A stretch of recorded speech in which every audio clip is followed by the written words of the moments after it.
Assalamualaikum warahmatullahi wabarakatuh. Waalaikumsalam. Terima kasih atas kehadiran Bapak Ibu yang pada siang ini bisa memenuhi undangan saya.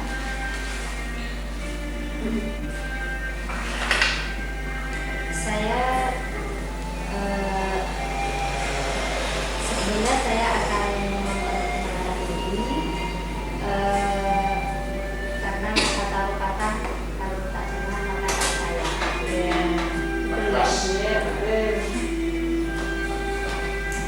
Nama saya Sultona, mahasiswa aktor karya usaha Pare Kediri yang akan membahas tentang cara tepat mencegah demam berdarah ini. Akan lebih akrab lagi apabila Bapak juga memperkenalkan diri. Untuk itu Ibu ini siapa namanya? Nama saya Dian. Bapak ini. Selanjutnya itu Bapak yang ya. Baik, ya, terima kasih untuk membahas pertemuan ini supaya lebih jelas kami akan membagikan slide sebagai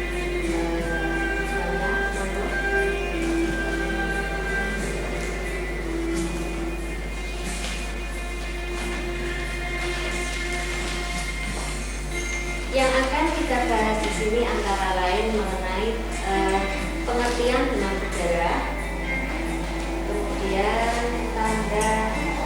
tanda-tanda demam berdarah, dan siklus atau penyebab demam berdarah, kemudian cara pertolongan penderita demam berdarah dan teknik pencegahan demam berdarah. Bapak Ibu ada yang tahu tentang demam berdarah itu? Ini Bapak Jeremy. Oh iya, itu suatu penyakit yang terdapat di daerah yang panas, yang sering menyerang pada anak remaja dan dewasa. Biasanya yang dibawa oleh nyamuk ini. Oh iya, terima kasih, bagus sekali jawabannya. Dari Bu Siti, coba. Ya, kalau demam berdarah di sini ada suatu penyakit yang terdapat di daerah tropis yang sering menyerang pada anak, remaja dan dewasa yang disebabkan oleh nyamuk. Ya, bagus sekali jawabannya. Jadi yang dimaksud dengan demam berdarah adalah suatu penyakit yang terdapat di daerah tropis dan sering menyerang pada anak remaja dan dewasa. Demam berdarah disebabkan oleh virus dengue dengan vektor nyamuk Aedes aegypti. Nyamuk apa itu yang menyebabkan demam berdarah tadi? Aedes aegypti. Iya, betina Aedes aegypti betina. Kemudian tempat berkembang biaknya demam berdarah. Mungkin Ibu pada lihat sudah ada, mungkin Ibu Nasri bisa membacakan tempat berkembang biaknya nyamuk demam berdarah.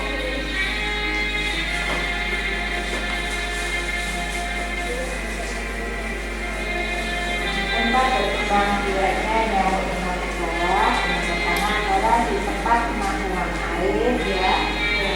Yang kedua adalah barang yang mengandung air terbenam, Ya,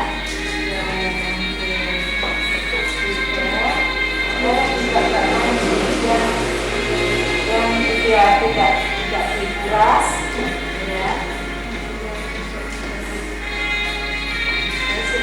sudah cukup Bu. Sudah cukup? Ya. Terima kasih. Jadi tempat-tempat berkembang biaknya nyamuk demam berdarah yaitu satu, pada tempat penampungan air antara lain bak mandi, tempayan, drum, dan bak besi. Yang kedua, barang yang memungkinkan air tergenang, misalnya tempat minum burung, pot tanaman air, vas bunga, ban bekas, plastik bekas, dan sampah-sampah. Kemudian siklus hidup nyamuk.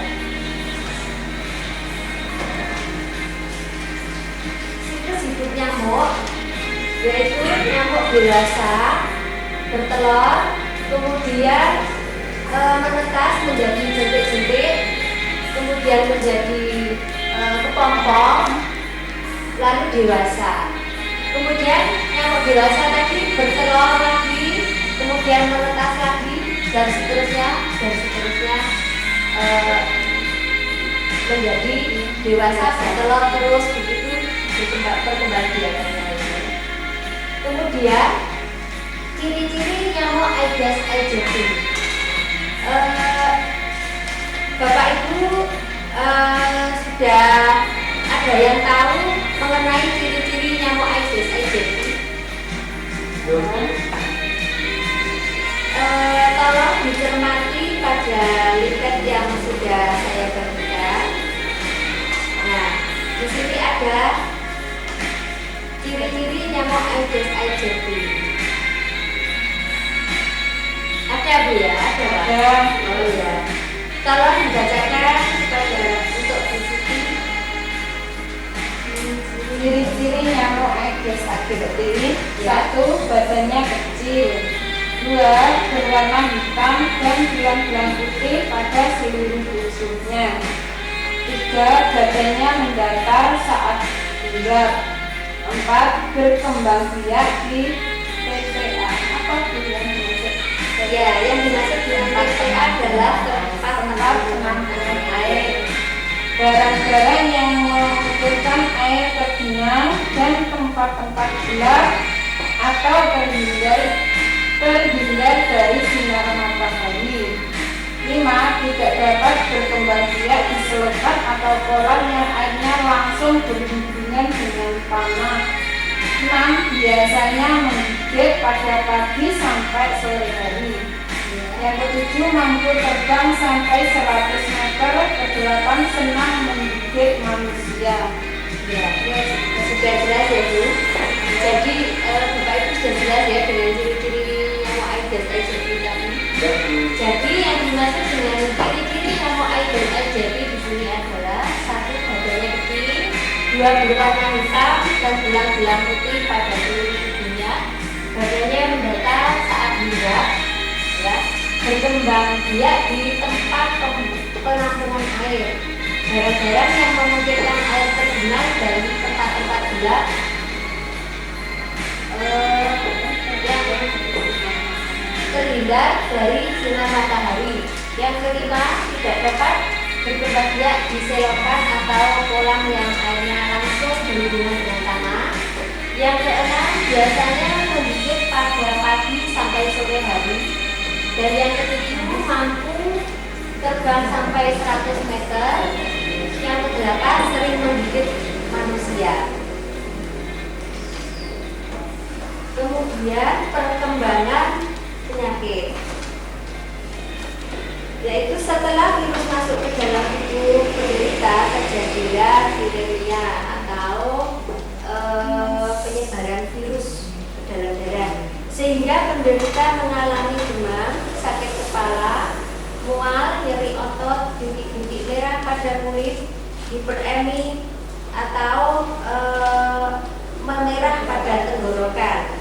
Mungkin juga terjadi pembesaran kelenjar getah bening dan pembesaran hati, juga pembesaran limfe, dan peningkatan salapur dinding kapiler mengakibatkan berkurangnya volume plasma dan dapat mengakibatkan terjadinya tekanan darah yang menurun, sehingga terjadi renjatan atau shock.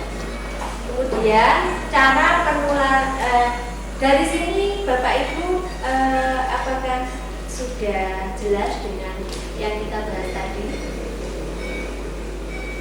Untuk panasnya itu kira-kira berapa hari bisa dinyatakan demam berdarah? akan kita bahas dalam berikutnya, yaitu mengenai tanda dan gejala.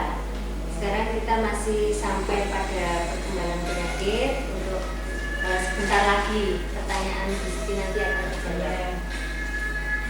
Ada lagi yang perlu ditanyakan? Ya, bisa dilanjut? Tidak ngantuk? Tidak, dan makan permen. Oh ya, oke. Sekarang cara penularan demam berdarah.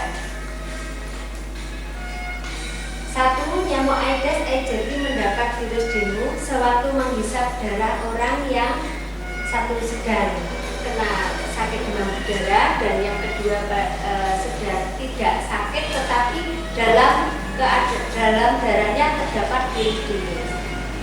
Kemudian yang kedua, virus dengue yang terhisap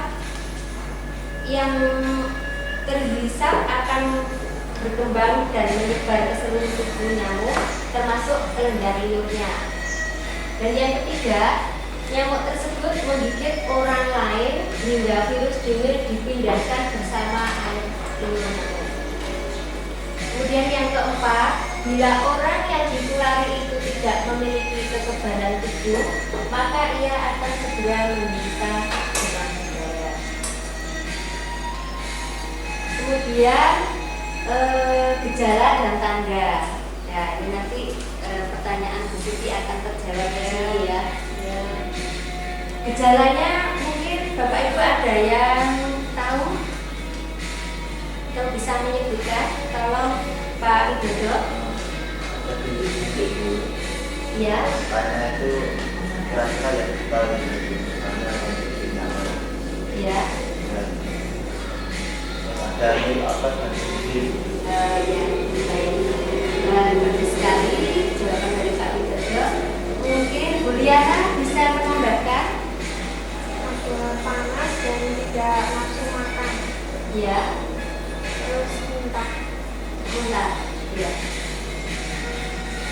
Jadi gejala demam berdarah adalah 1. Panas, 2. Sakit kepala, 3. Mual muntah, sakit saat memerah, yang keempat nyeri ulu hati, dan kelima nyeri otot dan sendi, yang keenam pegal-pegal pada seluruh tubuh, yang ketujuh diare, bahkan bisa sampai sembelit. Ya. Selanjutnya tanda yang meliputi mendadak panas tinggi selama 2-7 hari, tampak lemah dan lesu, suhu tubuh antara 38 sampai 40 derajat Celcius. Yang kedua, terjadi perdarahan, yaitu tampak bintik-bintik merah pada kulit, yaitu terjadi perdarahan di bawah kulit, yaitu merah-merah yang seperti digigit nyamuk itu, tapi ya, dan itu biasanya merata pada seluruh tubuh ya. Kemudian mungkin terjadi muntah darah atau berak darah, dan kalau sudah parah penderita gelisah, ujung tangan dan kakinya dingin dan berkeringat. Kemudian teknik pertolongan pada penderita demam berdarah. Jadi Bapak Ibu mungkin ada yang bisa menyebutkan teknik pertolongan demam berdarah. Bila panas, kompres, Ya, minum air yang banyak, ya, putih, ya, beri obat penurun panas. Terus kalau tidak sembuh dibawa ke dokter. oh ya, bagus sekali jawaban Bu Siti ya. Jadi teknik pertolongan pada penderita demam berdarah yaitu 1. Memberi minum banyak, yang kedua memberi kompres dingin, dan ketiga beri obat turun panas, yang keempat segera bawa ke dokter atau puskesmas terdekat. Jelas Bapak Ibu? Oke, bisa dilanjut? Ya. Kemudian teknik pencegah demam berdarah.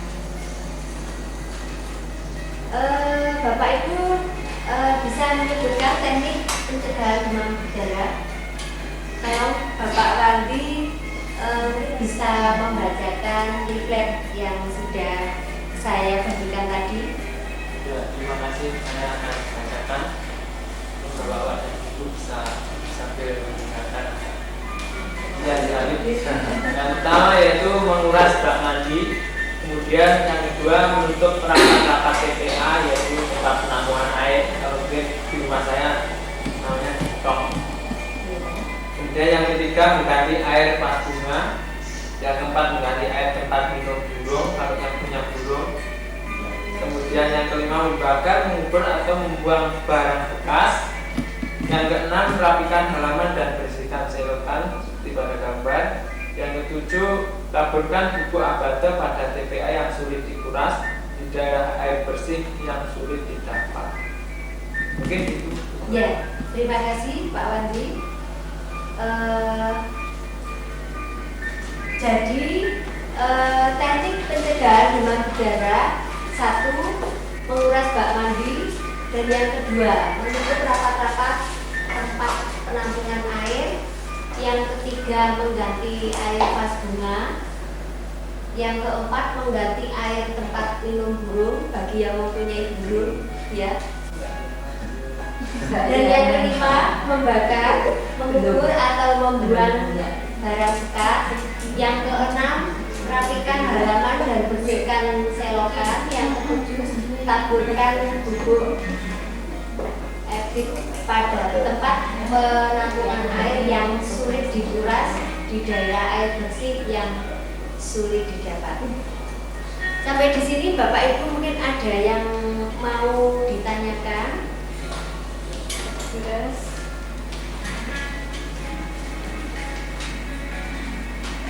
Tidak ada? Ya? Kalau tidak ada saya balik bertanya. Tolong dijelaskan apa demam berdarah tadi, Pak Widodo. Demam berdarah itu suatu penyakit yang biasanya di daerah tropis atau daerah panas ya. Terus sering menyerang pada anak dan remaja dan dewasa. Ya, terima kasih, bagus sekali jawabannya. Jadi demam berdarah adalah suatu penyakit yang terdapat di daerah tropis dan sering menyerang pada remaja dan dewasa, pada anak remaja dan dewasa, yang disebabkan oleh nyamuk Aedes aegypti dan suka berkembang biaknya pada tempat penampungan air bersih. Kemudian yang dengan gejala-gejala kalau kena sakit demam berdarah yaitu panas, sakit kepala, terus mual muntah, nyeri ulu hati, nyeri otot sendi, dan pegal pada seluruh tubuh. Kemudian untuk pertolongannya yaitu memberi minum yang banyak, memberikan kompres dingin, kemudian diberi obat turun panas, dan dibawa ke dokter atau puskesmas terdekat. Dan untuk pencegahannya, Bapak Ibu,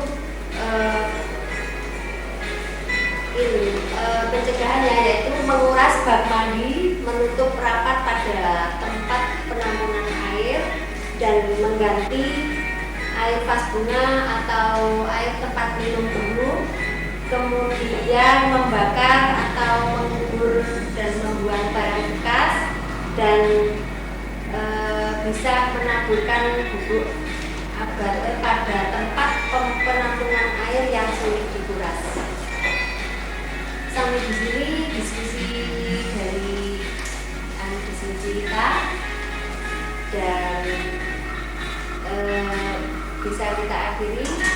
Wassalamualaikum warahmatullahi wabarakatuh. Salam.